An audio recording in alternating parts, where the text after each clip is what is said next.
د افغانستان د کرکټ ملي لوبډلې لوبډل مشر راشد خان نوې او تازه مرکه څه ویلي دي او ولې ویلي دي دا هر سره په دغه ویډیو کې وګورئ.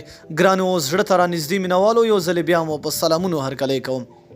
د افغان لوبډلې اوسنی لوبډل مشر راشد خان وایي کله چې زموږ لوبډله ډېرې ټیسټ لوبې وکړي نو بیا به په لوبه کې ښه شو. دا څرګندونې راشد خان په داسې حال کې کړي چې افغان لوبډلې د بشپړ غړیتوب لرونکي لوبډلې په توګه ټولې 4 ټیسټ لوبې کړي دي چې 2 ګټلي او 2 بایللي دي.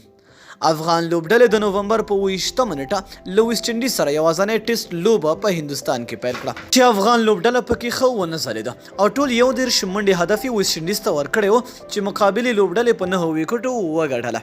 راشد خان ویلي افغانستان لا ډیرو ټیسټ لوبو ته اړتیا لري چې ترسره یې کړي ترڅو توبهونکي ښه شي. د راشد خان په خبره کله چې لوبغاړي ډیرې ټیسټ لوبې وکړي نو بیا به له اوږدو فارمیټونو لوبو سره اشنا شي. افغان لوبډله په ټیسټ لوبو کې نوې ورداخله شوې او لا ډیرو لوبو ته اړه ده چې لا په دې برخه کې ځان ثابت کړي. افغان لوبډله د رکیم کارنوال لخوا چې 140 کیلوګرام وزن لري تر تاثیر لاندې راغله. هغه په 2 پاڼیو توپ اچونه کې د افغانستان 10 ویکټې ولرزولې. حمزه هوتک بیا په 2 پاڼیو توپ اچونه کې 6 ویکټې واخیستې. افغان لوبډله په ټیسټ لوبو کې 10 ځای خپل کړی دی او زیمبابوې یې وروسته کړې ده. د راشد خان په وینا دا زموږ لپاره د ټیسټ لوبو پیل دی. موږ به لا زیاته مبارزه وکړو.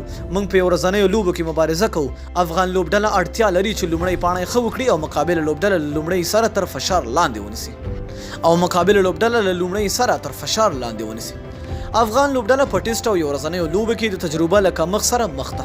دا لوبډله ځواکمنې رهبرۍ روزونکو او پیاوړو توپوهونکو ته اړتیا لري. افغانستان په ورځنیو لوبو کې 14 لوبې سر په سر بایللې دي او تازه یې ویسټ انډیز ته سیریز 3-0 پر وړاندې بایلو ده. خو افغان کرکټ مینوال او شنونکي بیا افغان کرکټ بورډ اداره د سیاسي معاملو او د خپلولۍ پاللو ښکار بولي. دوی د افغان کرکټ لوبډلې د ماتو دلیل همدا یادوي چې افغان لوبډله کې لاسوهنې زیاتې دي او غوراوې په دقیق ډول نه کیږي.